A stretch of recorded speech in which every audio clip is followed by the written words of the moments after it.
Washington Journal continues. Julianne, Malveaux, what are you reading this morning? Well, John Hope Franklin, one of my personal heroes, was just appointed to chair this race panel that President Clinton announced yesterday. And he's just one of the brilliant minds, if you will, of the 20th century. He wrote From Slavery to Freedom, so many of the other very important books about African American history. And I think this panel obviously is very important, but has even greater potential because he's chairing it. At 82 years old, he's a retired professor from Duke University. Bill Raspberry had a beautiful column on him. There's also something else in the Post. I think all the papers have covered it. We're all looking to see what President Clinton will say tomorrow, but I think whatever he says, and I always have my pros and cons on the president, whatever he says, I'm just very buoyed by the appointment of Dr. Franklin to this panel. John McManus, what do you think of this effort on the part of the president to deal with the race issue? I think it would be great if all Americans were treated as persons instead of what race they come from. It would be nice, but that's been a long-standing position of the Birch Society. And incidentally, that was part of the original 1964 Civil Rights Act. It said no discrimination by gender, by race, by color, by so forth. Within a year, they changed it and started affirmative action, which I think is an absolute horror. I think that if affirmative action had not existed, John, which might make you feel good or bad, I don't know, I wouldn't be sitting here across the table from you. I got my doctorate from MIT at the time, was second African-American woman in the economics department to do so. They were not admitting us. I had a magna cum laude graduate from undergraduate school, but my undergraduate school was also not admitting African Americans when I entered in 1970. Our classes were among the first classes. We were there because of affirmative action. Some doors had to be open. When you say let's not take anything into consideration, you've got to take race into consideration to basically deal with what exclusions there have been in the past and exclusions that exist into today. Yeah, but you know, why don't we judge people by what they are rather than their gender, their sex? Why are there? Well, you don't want it. You see, if you're in favor of affirmative action, you're not. That's absolutely untrue. You're twisting my position. Affirmative action is about opening doors. It's about opening doors. According to their group. No, it says when people are underrepresented, when groups are underrepresented, you take that into consideration. It doesn't say you let unqualified people into the workplace. It doesn't say you let unqualified people into institutions of higher education. It says, just a minute, John, because this is the one issue, Brian. I don't know if you saw the Gallup poll this week that was a social audit of race. We're beginning as black and white people to think a lot more similarly. The Gallup poll had a problem. It didn't deal with Asians and Latinos. But as blacks and whites, we're beginning to think a lot more similarly about a number of things. But on the matters of affirmative action and government role, we continue to think differently because we continue to look at the world through very different lenses. 45% of all African Americans say in the past month they've experienced an issue of racial discrimination. Let me ask John McManus to take a little time and give us your point of view on this. Like, for instance, if you were in the Oval Office and you were President of the United States, and would you do anything about the racial situation in the United States? And if you were going to go out to San Diego and make a speech, what would you say? Well, what I would say is that we're going to judge people according to what they are. We're not going to favor one group over another. We're not going to say that rights belong to a group. We're going to say that rights belong to individuals. I think the whole concept is Marxist, and I don't know that there are many people who would say that. Marxist? Well, Marx always said, no, it isn't what you are, it's what group you belong to. And so I think it's horrible. I think it's a put down. I respect you. You're an educated woman. You went to MIT and so forth. Your claim is that if it hadn't been for affirmative action, you would never have gotten it. I don't know that that's so. Based on the policies in 1974 when I was admitted, that indeed was so. Then MIT is at fault. But every other institution of higher education had the same policies. No, it didn't. Sadie Alexander was I went the first to Holy Cross College in Massachusetts. I know Holy Cross is up the street a ways. I went to Boston College undergrad. Yeah, but there were one or two. There were blacks. The dynamics of tokenism suggest that you let in one or two and say, gee, we're not discriminating. You know, there have been rules on the books. Some of our trade unions, some of our other organizations, New England College of Nursing, 1896, on their books, we will admit one Negress and one Jewess per year. This was a part of their charter. You want that out? I want that out too. I don't like that. But I say don't go the other way. What do you mean discrimination to keep out is no better than discrimination to force in. Let me ask you though about... Force in? Let me ask you about tomorrow. The president gives a speech at the University of California at San Diego.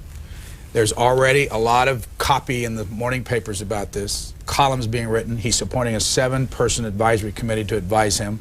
Tom Kean, the former governor of New Jersey, is one of them. There's a lot of folks. You may know some of them on the list. Dr. Franklin we've talked about. Dr. Franklin, 3 whites, 2 blacks, 2 Hispanics, something like that? 3 whites, 2 blacks, a Hispanic, Linda Chavez Thompson from the AFL-CIO, and an Asian, Angela Oh, a young Korean attorney from L.A. It's a very good panel, I think.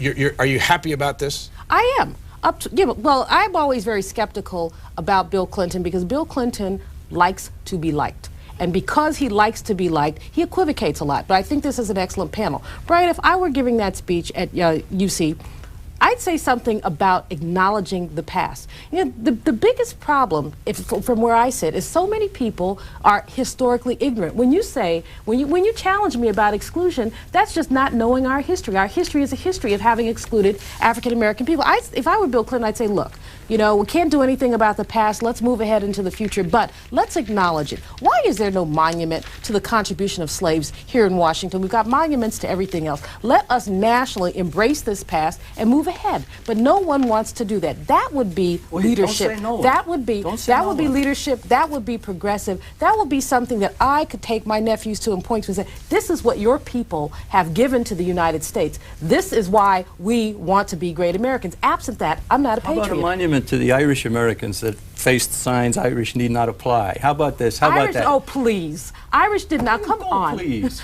I think we ought to acknowledge the past. We are the only people. African American people are the only people who are forcibly enslaved. Yes, Irish were discriminated against, but they were not forcibly enslaved in this country. Well, all right. They were forcibly brought into slavery by blacks in Africa who sold them to Americans. Right. So the concept of slavery in Africa was quite different. Right. Was quite different from the concept here. This country benefited economically from slavery, John. Let's be clear about that. Benefited economically from slavery. Slavery was going out. Slavery is not a very good economic plan. And we need to acknowledge it. Let me ask John McManus. Let me go back to our original conversation. Is there, you know, this debate's going to start tomorrow. I mean, it's right here on the front page of today's Wall Street Journal. And it's lead story. There's an interview with the president. Okay. And it says here in the interview, Mr. Clinton recalled going back to hope as a young adult and recognizing that the black children he played with never had the options he did. Quote, I just kept seeing all these young people that I thought were intelligent, appealing young people, and it just made me angry and sick that they didn't have any opportunities, Mr. Clinton said. Bigotry and discrimination, he said, are the products of an expression of people's disappointments or frustrations in their own lives, and this is just a sort of outlet for it. Right. Again, what can be done that will be positive, in your opinion, tomorrow? To be positive, I think the president ought to go out there and he say, ladies and gentlemen, let's celebrate the fact that we belong to a United States of America that did away with slavery. Let's celebrate the fact that we did away with slavery. And let's now judge everybody according to themselves, not according to what group they belong to or gender or whatever else. And then I think that the president ought to say, you know, Ward Connolly is correct. Ward Connolly is so misguided that it's not even amusing. There's an awful lot of other blacks that feel the same way that Ward Connolly does. Now, and there are a lot who don't. Don't tell me who I speak for and who I don't speak for. You're way out of line there. You don't know enough about me to say that. You don't know enough about me to say that. I am president of an African American women's organization. I do speak for millions of African Americans. I wouldn't claim to speak for all, but I do claim to speak for many. As long as you don't claim to speak for all. We're going to go to the phone calls, and I want to try to get as many phone calls as I can. You do one of these shows, right? Yes. Where do you do it? Which I have a radio show in New York, Julianne Malveaux's Capital Report. I fly up and report on what's happening here. And when do you do it? Mondays from noon to 1, 11:90 a.m. And you have a magazine called The New American. Correct. Here's a publisher's note here. You wrote a piece, has GOP had enough of Newt? What do you think of Newt? Oh, I think Newt is keeping the cap on people who want less government. He's very much part of the establishment. I don't buy the image of Newt. I buy the image of Newt that is obvious from looking at the record. He's in favor of internationalism. He's in favor of all these other kinds of things.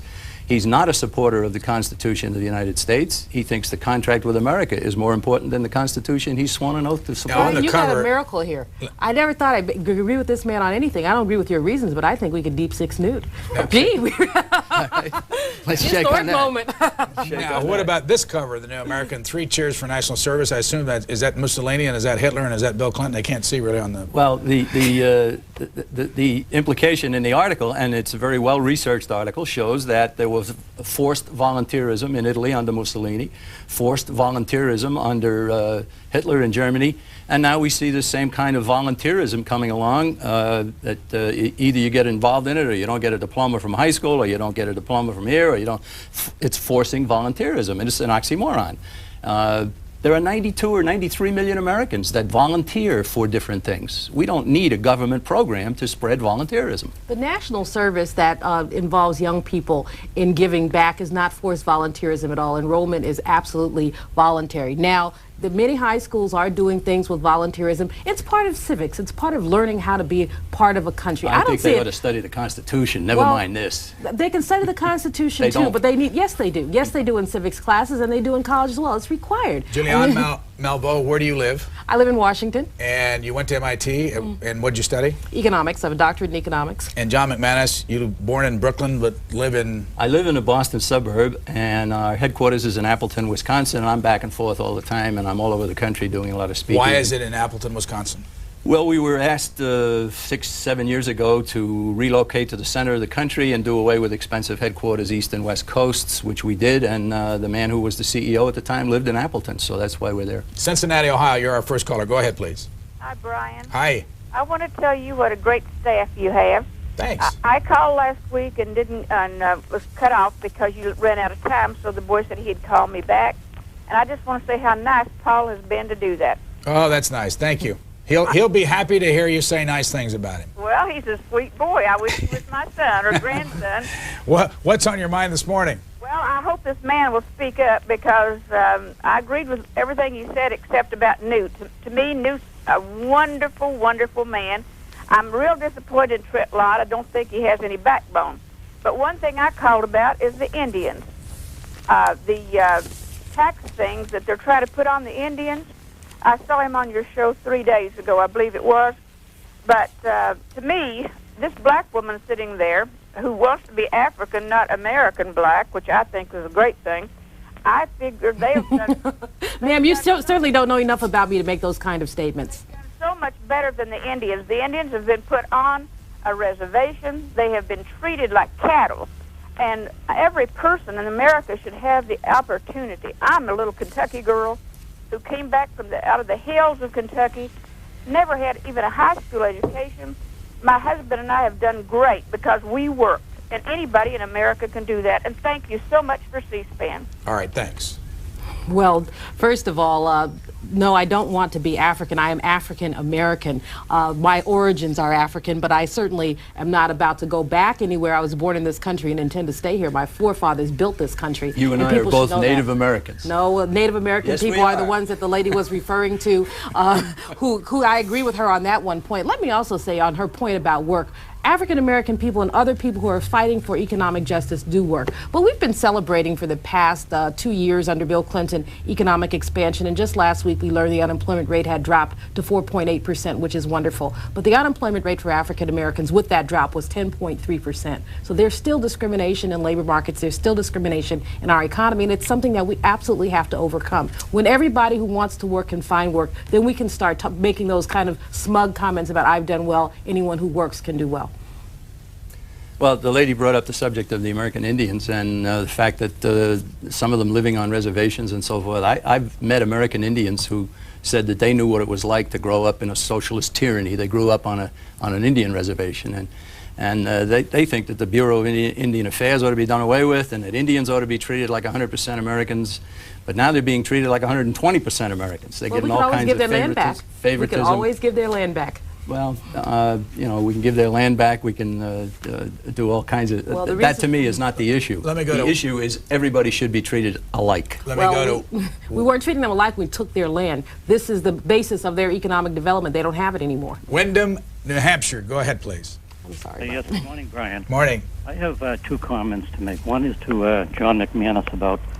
I suggest that he take his head out of the sand and admit that racism does exist in this country. And whether he wants to solve it to his, you know, utopian philosophy. I didn't say that it doesn't exist. I said that it should stop. I have 2 comments to make. One is you commented about the Irish coming to this country. Yes. My grandparents came to this country through Nautilus Island in East Boston. And I remember sitting in the living room with my grandmother, and she told me that there were welfare offices set up for them. Food, clothing, and an apartment to stay in until they could get a job. So please don't insult the Irish people to say that they didn't get some assistance when they came to this country. Oh, I didn't say that either. You did say that. You inferred that. I said that the Irish faced signs saying Irish signs need not and slavery are two apply. different things, though. Well, signs. I mean, yes, they face look, signs, but look, my point isn't that it was slavery or wasn't slavery. My point is that it was discrimination against the Irish, and it was wrong. And discrimination of that kind against the black people You can't dismantle the case that African American people have for reparations in this country by pointing out discrimination against the Irish. Let me ask our caller in Windham, New Hampshire, what he thinks will result from the president taking on this issue for the next year. Well, I think that it's important that he makes a speech of this significance, because racism is a serious problem in this country, and it does exist. I mean, if you want to bury your head in the sand and say that it exists, but there's nothing we can do about it, or the people who are discriminated against are going to come up the ladder like everybody else, that's poppycock. But what do you do? Let's assume that forget the arguments about affirmative action, all that kind of thing. We'll keep talking about that. What will make a difference in people who are allegedly racist when you talk about this? Can you talk people out of this? How can that help? I'm afraid you can't. I really don't think you can talk people out of it. I think that it has to. I think it has to die in time. I think through legislation, through a good leadership in Washington and Congress, and what religious leaders or whatever speak about it, and everybody works together in that direction. But I think racists are racist, and they just have to die off, because nothing really has changed in this country through philosophies like this McManus. It has taken legislation. I claim that affirmative action has inspired racism in people. I know men who I've met who told me that they didn't get the promotion because they were white, and somebody less qualified got the promotion, or a woman, or something like that. These are inadequate people who are telling lies, quite frankly. No, when not you just a minute, lies. No, when you do have no right studies, to say yes, that I do, because lies. when you do studies about this, you do not have, I want people, when they say that, to point to the less qualified person. Oftentimes they don't exist. You have people who have, the two men who started the Prop 209 signatures were two professors who claimed they couldn't get jobs because of affirmative action. But NBC's Dateline followed them around. These guys had not applied for any jobs in the California State University system, so they were being, quite frankly, dishonest. Yes, I do have a right to say what I know, and what I know is all too often this Q word is used as a blood qualified. You know just what I mean. As a bludgeon to essentially alienate whites from this. When people have to point to, when they say someone took my job and it was a black person, I want to see the black person. The numbers just don't support that. I lost my job to a woman. There are not that many women. You're opposed to discrimination. I'm opposed to discrimination, but I'm in favor of affirmative action. That's There's no such discrimination. thing. No, it is a discrimination. Can I go back? We define it differently. Can I go back to the speech again? Will it help to talk about this? I'm not. Well, is it helping that? No. I don't know. I mean, here's an example of it. You're diametrically opposed on this issue of affirmative action. We're not going to change if that each is other's not minds. dealt with, I mean, how do you deal with it? I think that if the talk includes education, I don't know what I could do to change this gentleman's mind. I don't know what he could do to change mine. But I think that for many people there is an aspect of just lack of knowledge. And I think that to the extent that we talk about some of the lack of knowledge, that we walk in each other's shoes, I think that maybe it will help. The Gallup poll stuff that I saw yesterday, Brian, was really interesting because, as I said, we really are beginning to think very similarly about certain things as black and white people. The gaps on some of our thinking are quite frankly closing. But on other things, like affirmative action, like government role, and like the existence of racism, whites do not believe that racism exists by and large. They think that things have gotten much better. When you talk about what I call racist minutia, the little bitty stuff being followed around the store, they say, oh, that's no big thing. But for blacks it is. Go back to that story on John Hope Franklin. It's a very sad story. This man being celebrated comes to Washington, the Cosmos Club, one of the sort of very elite clubs, and is coming down the stairs on his way in a limo to the White House to get the Presidential Medal of Honor, and some white woman says, could you please get my coat? Assuming that he's just the bellman. And this happens to African-American men and women all the time. No legislation can't do anything about it, but if we heighten people's sensitivity, maybe they'll... Well, I concur completely. But I think affirmative action institutionalizes discrimination. No, well, I disagree with you. I think you're absolutely wrong on that. Have you changed your mind at all over the years on the issue of race? No. I grew up in a decent family. My dad always told me, judge people by what they are, and that's a good idea. I think that don't judge them by their race, their color, their gender, anything. John, Judge them by what they are. Your organization has a history of, quite frankly, racial exclusionary policies and racial rhetoric. The John Birch Society, doesn't it have? No, it has that rap, but there's no truth to it. There's never been any test in the John Birch Society. And I have black members who would love to chat with you about that. Well, Jewish members and so forth. No, there is no discrimination in the Birch Society on those things. We judge people by character. We want everybody else to do the same. Let me grab this call from Westport, Massachusetts. Good morning. Hi. Hi. Hi. Miss Malveaux, please don't interrupt me like you interrupt Mr. McManus. Quite frankly, ma'am, when you start out that way, you're asking to be interrupted. Please don't make assumptions about me. Thank you. Assumptions. I'm watching, I'm listening. Not very carefully. Let me just talk one thing about racist. I never was. But I can tell you the day it changed. The day Reginald Denny almost got killed for doing nothing but driving his truck. It didn't bother you that Rodney King got beaten up? Interrupting. You're interrupting.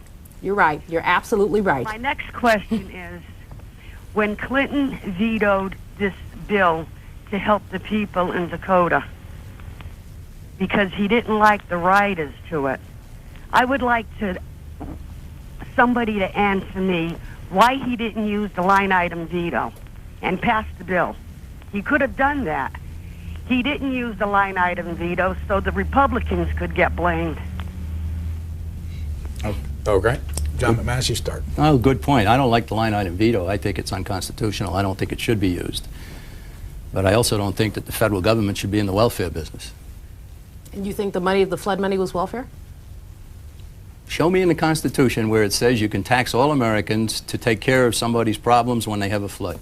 It's just not there. You know, we're a nation. I happen to be a Constitution... a strict constructionist, I take it. Strict constructionist, call it what you want.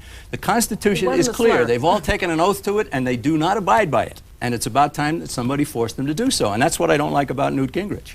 What I would say to the lady is that there were too many writers. The writers really did erode the president's authority. I think he didn't use the line item veto because the line item veto has been challenged before the Supreme Court. There are issues about the line item veto. He hasn't used it very often. So I think that he was absolutely correct to veto, to make the Republicans do what they were supposed to do. This was a disaster bill. It didn't have to have all those other politics in it. And I think disaster bills are important because we are a nation. When the economy of those Dakotas, when the economy of those Dakotas when the economy of those Dakotas is undermined by a flood, we all suffer, and that's why we have disaster aid. Let me ask you, the two of you, and you've been critical of your side of the fence, both of you. I mean, what people would think was your side of the fence. Who is an ideal leader in the United States for you?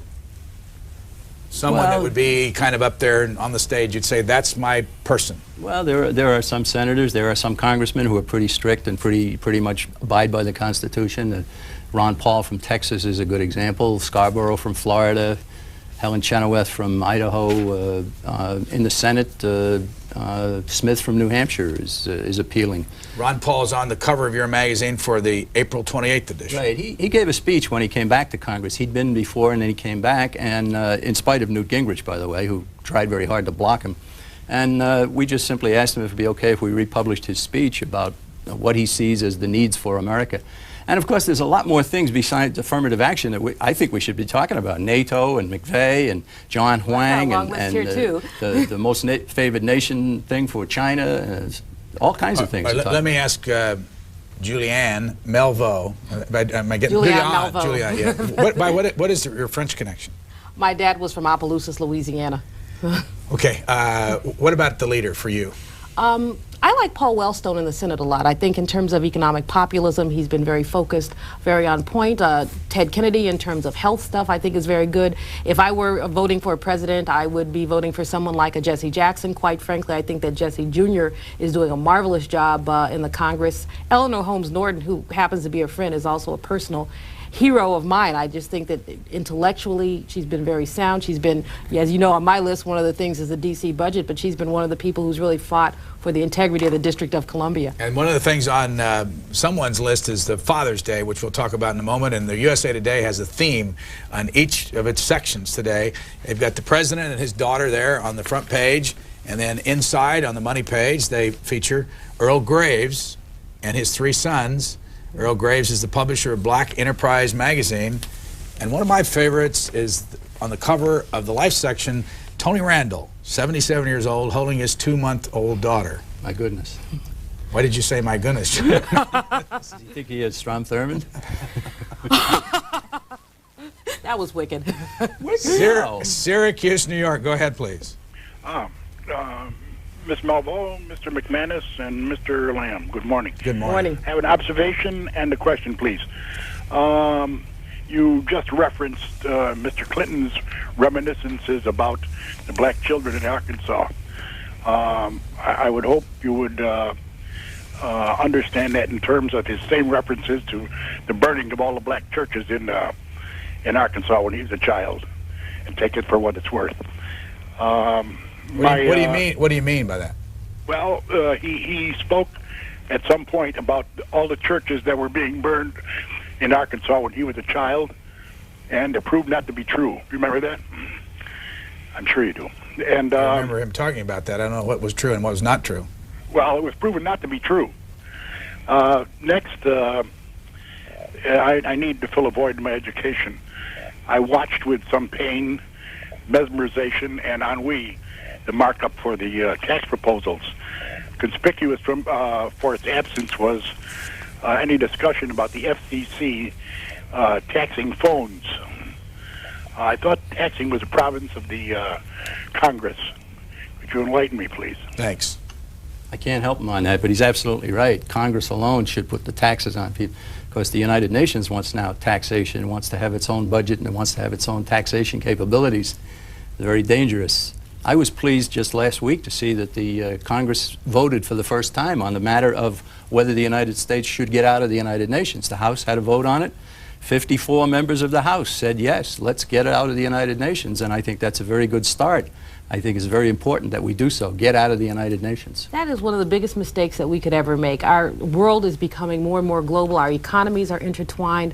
Many other things are intertwined. The United Nations, I will grant you, is not a perfect organization at all. It has lots and lots of flaws, and that's why for the longest time we withheld some of our dues to the United Nations. But I think it's important for us to participate in world bodies because we are part of the world. We cannot afford, as the largest power in the world, to say we're going to take our marbles and go away. No, it's really a very encouraging sign that even Jesse Helms has agreed that now that we'll pay $854 million, our back dues to the United Nations. We're using our strength. Did you know that the United Nations owes the United States over $5 billion for peacekeeping expenses that they haven't paid us? Those monies are not owed. Those monies are not. No, those are money. We voluntarily participated, and we knew what the United Nations situation is. This is an obligation that the UN has, and they haven't put it up. Now, if in there fact, are two different, there are different aspects of our UN obligations and relationships, and one are our general dues that simply allow the operation of those headquarters in New York and the hiring of that staff. There are other aspects with the peacekeeping, with the children's stuff. There's several other things. So I'm not. The fact that some monies may be owed in one category should not prevent us from paying our dues in another category. I think it's really important that those dues are paid. They shouldn't. I think that there's some economic issues. That's kind of affirmative action, isn't it? You're like you got a one-horse line here. You say you don't want to talk about affirmative action, but whenever you get the opportunity, you throw it in here. You want to make distinctions. You want to say it's okay for this person to do that, but it's not okay for somebody else. You just. As I said, you say that you've got a broader set of interests, but I don't think you do. Because if I'm talking about the United Nations, and you got to get it back to affirmative action. You got one line, babe. It's one line. Steubenville, Ohio. Go ahead, please. Yes, I'm very critical of the Republican leadership. I'm a Republican since 1947, been elected in very partisan local elections 4 times.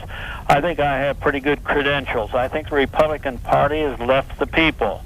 I think when they voted against North Dakota and Minnesota in the trials and the horrible things that happened there, the leadership of the Republican Party has gone completely nuts. And of course, the far right, represented by the gentleman that's on here, I hope they stay far right with their 54 votes in the Congress, which means that there's some 495 against them on any issue, and I think that's about where they stay. There's about that many crazy far-right Republicans that are ruining our Republican Party, and there's no one listening that has been a Republican and an actively Republican and a voted-in Republican more than I am. Thanks. Well, the test here is, does the United States wish to remain an independent nation? Do we wish to retain our sovereignty? And the John Birch Society says, of course. But the United Nations is designed to be a world government. We're constantly told, oh, it's a shrinking world and we live in a global village and all this. Of course. And there's no reason why people can't deal with people. Going through government is a big mistake. Going through NAFTA, going through GATT and the World Trade Organization, and so forth. And Congress has no authority to do what they've done and get us into GATT, get us into NAFTA and all of these entangling alliances. The John Birch Society says, bring all the troops home. And it's not isolationism. I'm going to say that before somebody else does. It's non-interventionism. Why don't we go back to, I don't want to have to send my sons into a squabble in Bosnia. I don't want to have to send them to a squabble in Korea. I don't want to have to send them anywhere else. The purpose of the military in the United States is to defend the lives, liberty, and property of the people of this country, period. How big is the John Birch Society now? How many members do you have? Less than 100,000. How big is your magazine? How many people buy it? I think it's close to 60,000. And what would you say is your biggest success in the last 5 years? Biggest success is a rising tide of awareness about the fact that government is too big, too large, internationalism is growing, and the people are beginning to say, you know, we got people calling us up now and say, you know, there are UN signs on the national park here. Yellowstone was a good example. The UN intervention there helped to stop a gold mine that wanted to be built. UN is taking over. Now they have a thing on the rights of the child, and they have the biodiversity treaty, and they have this, and they have that. Exaggerate what the UN, the Convention on the Rights of the Child, any of the conventions that they have are consensuses that many nations have come to about the way that children need to be treated, about human rights issues. The UN does not go into anybody's country and force compliance to any of these basically philosophical kinds of statements. Ask the people around Yellowstone. Let me ask you about facts here from Tom Spann of Naples, Florida. Isn't Julianne Malveaux the woman who said, and I quote, Clarence Thomas's wife should feed him a diet of high cholesterol, bacon, and eggs and do the black community a favor by giving him a heart attack? Ms. Malveaux, you are a racist. Whatever he says. I made a comment along those lines in absolute jest. Clarence Thomas said he was going to live to be 120 years old. The average life of a black man is about 66. I said he obviously didn't think that he was going to have the same fate as the average black man, which is about what he thinks, because he doesn't think he's the average black man, and that if he succummed to the same fate many did, eating a high cholesterol diet, yeah. So but it was a very, just a minute, sir, I'm talking. It was, you sure are. Yes, you're absolutely right. It was a tongue-in-cheek remark that was made in a roundtable panel, and it will follow me for the rest of my life. I don't take it back. I don't apologize for it. I've been the brunt of jokes, and I think Mr. Thomas has done enough and said enough to be the brunt of some jokes, too. Atlanta, you won't Georgia. take it back? No. Atlanta, Georgia, you're next. Now? Now. Okay. It's all yours. Okay, thank you. Hello? Hello. Hi. I am from Atlanta, Georgia, and I have a question for Mrs. Malveaux. Miss or Mrs.? Ms. or Doctor. Ms. Go ahead, ma'am. Ms. Malveaux, do you think you are helping the cause of the black race in this country? I have seen you on CNN and Company, and I have seen you on, oh my goodness, it comes on 3 o'clock at CNN. Caller, let's let Ms. Malveaux answer your question first before you go on.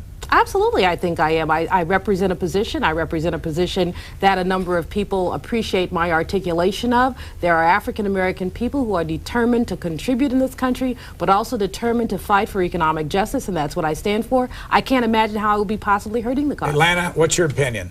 My opinion is that Ms. Malveaux is the most radical racist person I have ever seen in my life on the CNN 3 o'clock program and Find the World. I can't remember it right this second. What did she do to you then? What is it? She didn't do anything. She just doesn't agree with me. No, I just mean, hysterical. She couldn't even sit still. She was screaming and carrying on like something I've never seen.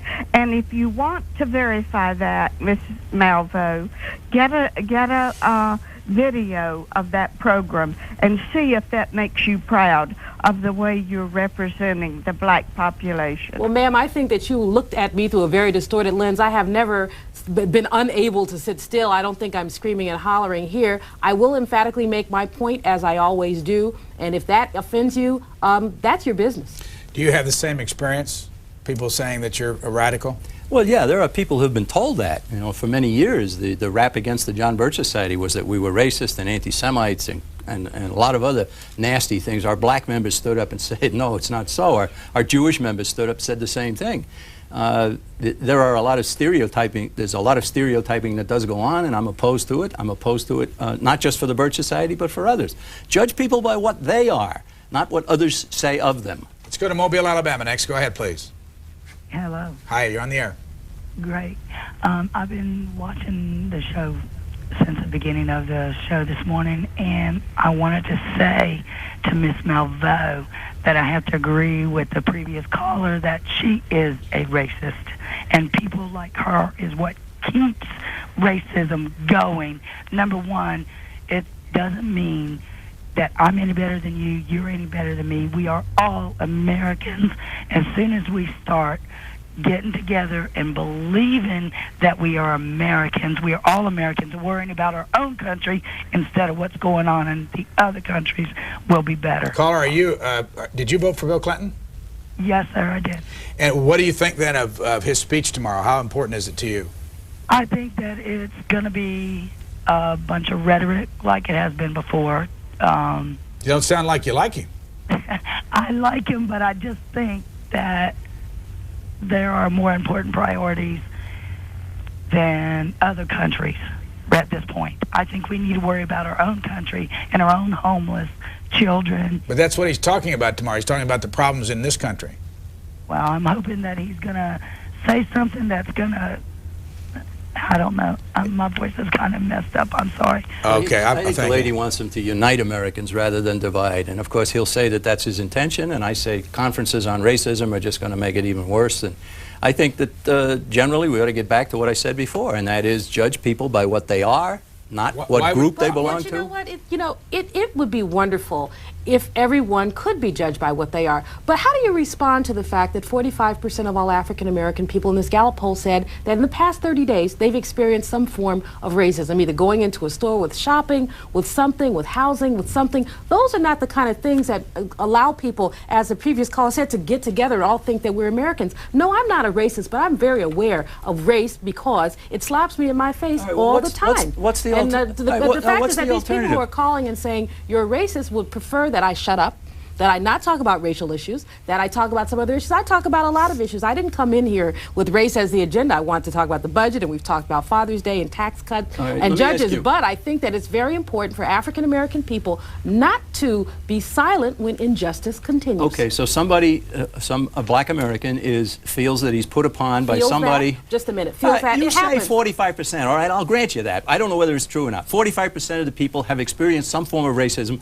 All right, somebody has slurred them. Somebody's made a remark or something like, maybe something like what you said about Clarence Thomas. I don't know, but what would you say is the answer to that? John Hope What is the answer to that? One of the answers is to make sure that we eradicate racism in our society. How? One of the things that we can do is strengthen legislation. One of the things that we can do is raise awareness. These conversations that Bill Clinton is having, I'm not sure how much conversation helped, but I think it does help some. I don't think that we simply say, well, we'll concede that it exists and we'll just continue. Well, do you think, I think that we have to fight these things. When a young African American goes into a store and is followed around and is discriminated against, I say we boycott the darn store. Okay. I say that whites who agree that racism should stop ought to boycott it too. I'd like you to be boycotting Texaco along with some of us. Those companies that your attitude is one that would say that the government should make every decision about everybody's. That's not what I said. Please, that's the way it's leading. Interpret me correctly. If you insist on interpreting me, please do it correctly. Can I go back though to the John Hope Franklin column and the Cosmos Club example? This is a very simple example that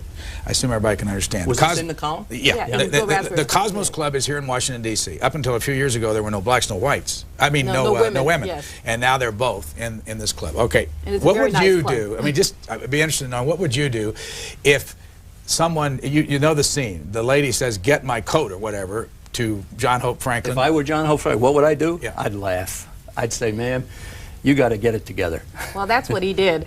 But Well, good for him. That's the way it's going to end. Well, but I think that in addition, no, it ends when that woman understands that there are consequences to doing that kind of thing. Snatch her membership. Consequences are being Snatch laughed at. her membership. That's a consequence No, being snatch her. laughed at. You know, these I kind of live in a things happen Boston all too suburb. often. Part of the area is Armenian Americans, part of it's Italian Americans, part of it's Irish Americans, part of it's something that people have a right to associate with those they want to associate. And I don't want to break that up, and I don't think you do. I hope you don't. There are parts of Boston area where it's largely black Americans and so forth. You don't want to break it up, but you also don't want people, John, to be in these areas because they've been discriminated against. The history of why you have what people now call ghettos are because people were excluded from buying wherever they could. Until 10 or 15 years ago, people could not, you still had exclusionary covenants in housing. Do you, do you discriminate at all?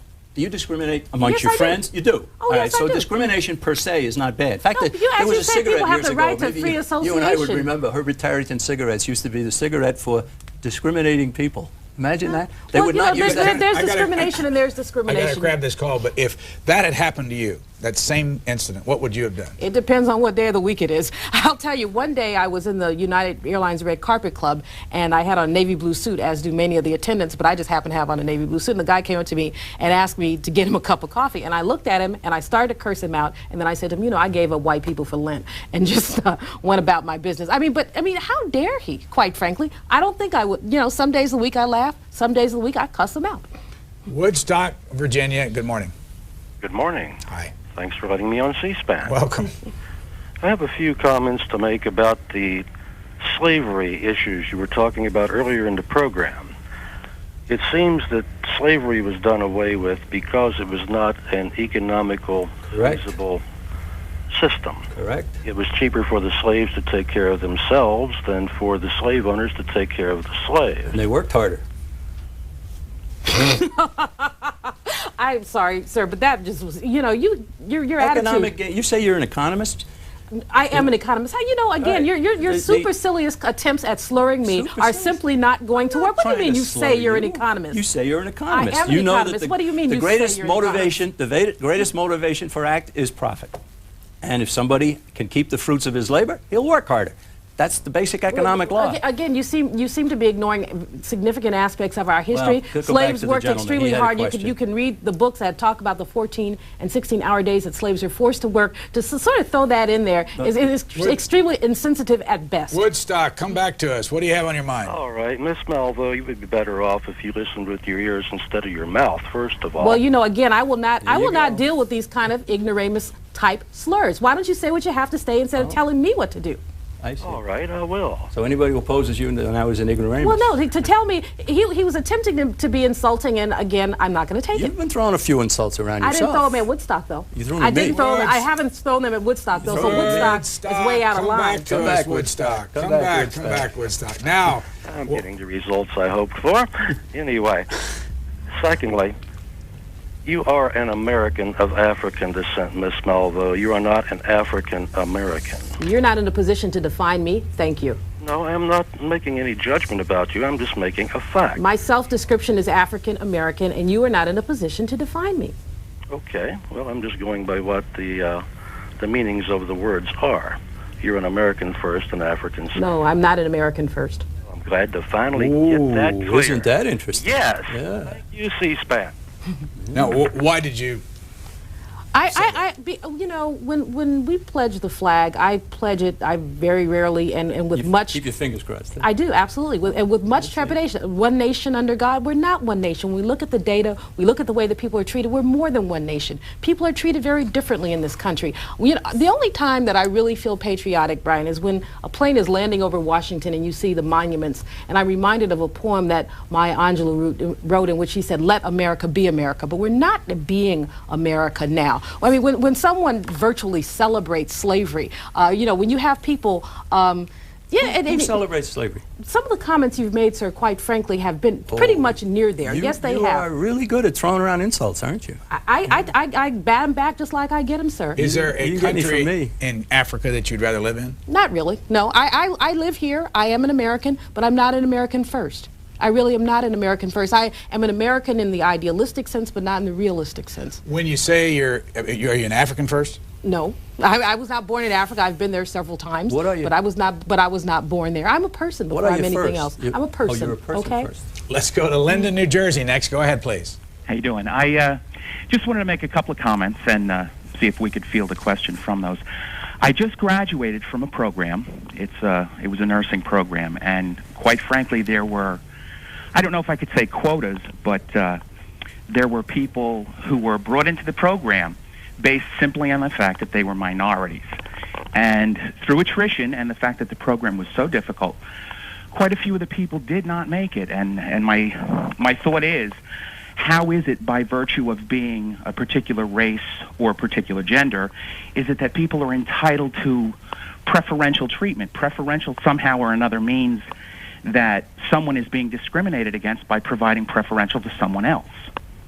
So my question more or less is what, is there some way that you can tell me that this is deserved of a particular racial group or of a particular gender? Can you go back to your experience and tell us anything more about what the makeup was of the class and whether you ever talked about this issue and whether you had any feelings once it was all over of the importance of the selection process?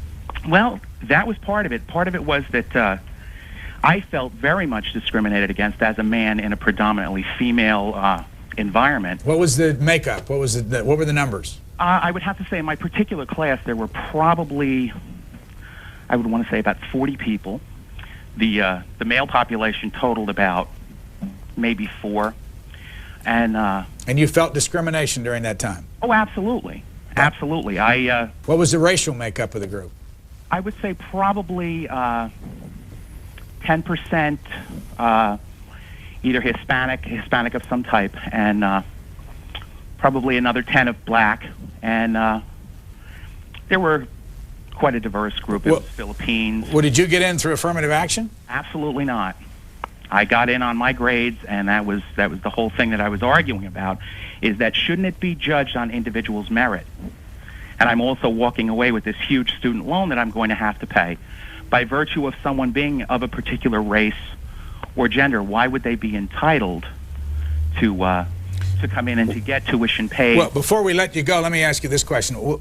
You feel we have no responsibility then for what happened during slavery, and that argument that this is left over and we have, even reparation responsibility?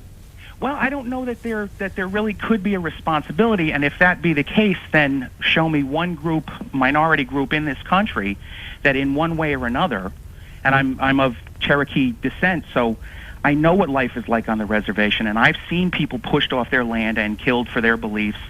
That's my point. That I don't know that affirmative action even addresses that. All right, thanks. All right, folks, go at it. Well, I think the man's made my point. People should be judged by themselves, not by which group they belong to, which is Marxism. Go back to your basic point on this affirmative action thing. Where do you see it working? I see it working in lots of places. I would cite my own case and the case of many African Americans in my age group who... How did it work for you directly? At my undergraduate college, Boston College, although I had extremely high SAT scores, I was admitted through a minority program because they had just begun to admit minorities in large numbers. They had a program called the Black Talent Program that admitted many African Americans. I was also admitted through regular admissions, but by virtue of the Black Talent admissions, was able to get some tuition assistance. In addition, at MIT, the faculty there in the economics department had made a decision to go out of their way to recruit African American people to come into the program there. Prior to that decision they made to go out and recruit, there had been virtually no African American enrollment in the economics department. What's the difference between going after an African American to be in your group or going after an athlete to be in your group? I don't see there's any difference. And in fact, if MIT wants to say, okay, we want to go and get some more African Americans, Black Americans, or whatever they want to call themselves, if we want to get some more of them and have them, they should have that right.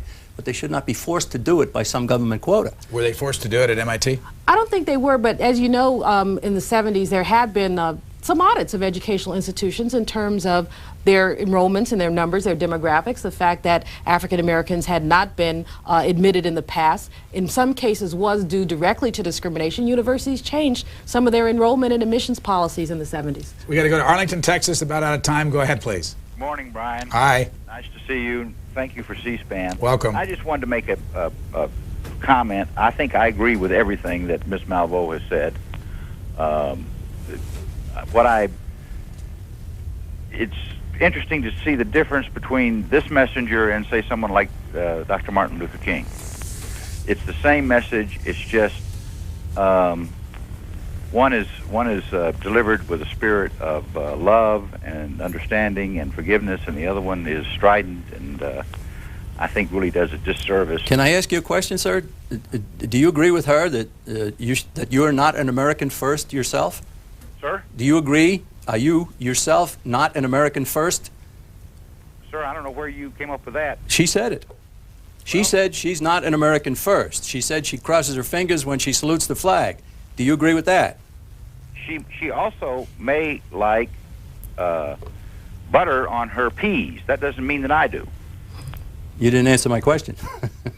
I mean, and you won't let the man finish his Caller, point. let me ask you this because we are running out of time. The president's speech tomorrow, will it make a difference to you? No.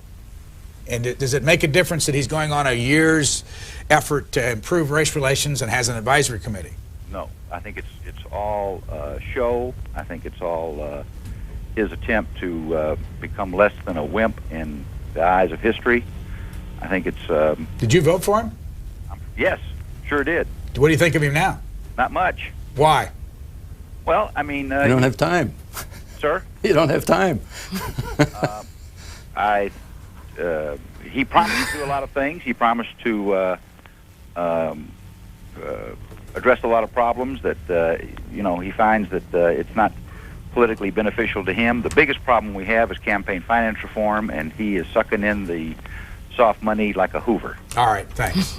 I would like to say to the caller and to anyone else who, yes, I am strident, and my stridency is a function of frustration. I mean, I live in this country. I am blessed to have had many opportunities, but I also have seen the kind of things that, quite frankly, will make your blood boil and curdle. And so the stridency comes from experiencing racism. The stridency does not come because I'm hateful or I'm bitter, but I'm extremely frustrated about what's happening in this country right now. And I'm frustrated. I mean, I have much sympathy with the caller who called from the nursing school, and we could talk about that for a really long time, which I know we don't have, but I really do have some real frustration when people essentially refuse to acknowledge our history and refuse to attempt to move beyond it. The worst moment of racism for you in your life?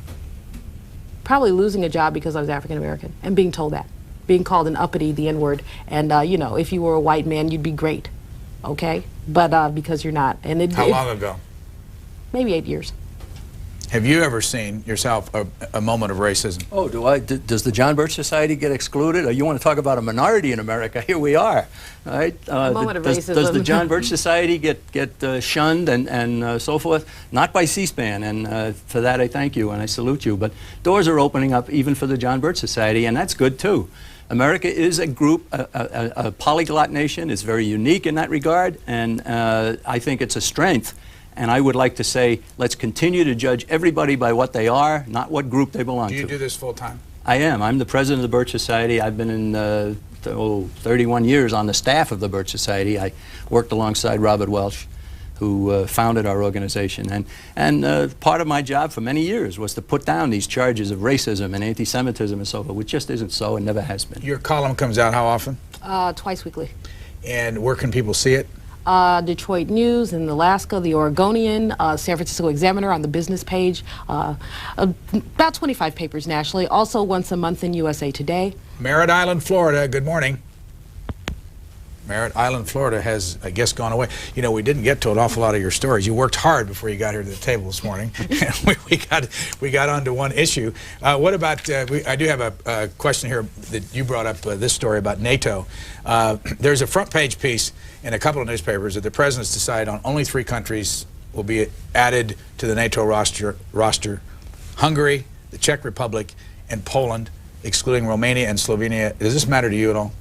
It matters to some extent. I think obviously NATO can't. Well, NATO could be all-inclusive, and I'm curious about how the president made the decision. Again, we see these international bodies. I know my sparring partner here isn't fond of these bodies, but these bodies do provide some opportunities. Some of these countries are too small to undertake economic development on their own, and so we really would like to. I'd like to know why those other countries were excluded. You picked a story about war criminals, though. Yeah, well, NATO was first of all started as a military alliance. They've converted it into a political and economic thing. It's a stepping stone to world government. It is, in fact, part of the United Nations.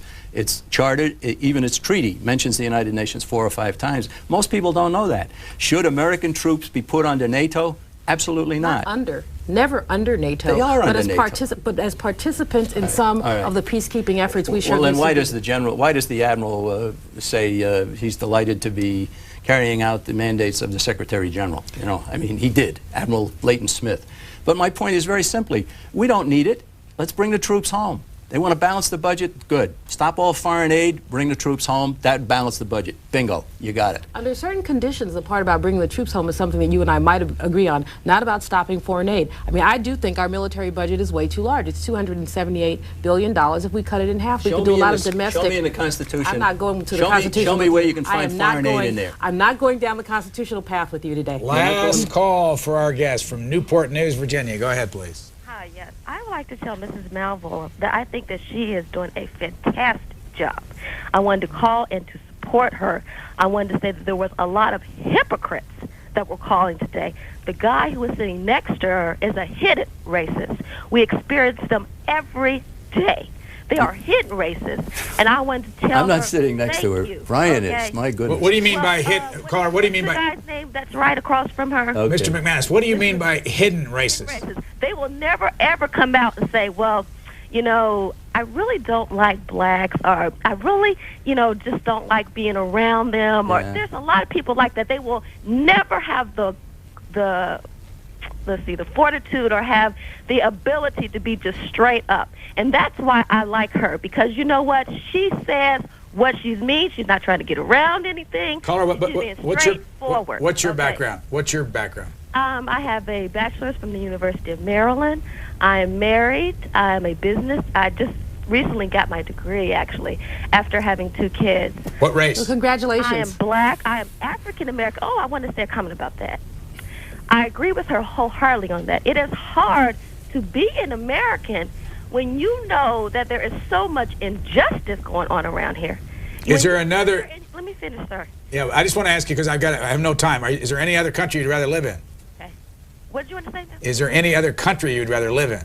You know, to be honest with you, I've been to Germany, I've been to France, I've been overseas, I've been to different places, and I think America has a lot going for itself. But let me tell you, it's going to have to get itself together, or we're going to destroy each other. All right, thanks. Last comment from our callers, and now last quick comment from either one of you. Well, I certainly appreciate getting a little help out there from the caller. I want to thank her. But, you know, Maya Angelou said it, let America be America. Our ideals, that Constitution that you wave up in my face, if you read it carefully, you know, there are lots of things in that Constitution that we're not doing. And in that Constitution, initially, people like me were considered 3/5 of persons. You know, that was done in order, that was done to benefit the blacks? You know, there is no way that you can benefit. There's no way you can benefit me by diminishing my personhood. And that is the reason why. That is the reason why so many people have so many problems with this country. We live here, and we work hard to participate and to make this country better, but that racism has to stop. Comment, sir? The last comment is more and more government leads to total government, and total government is something everybody should be opposed to, and I hope we agree on that.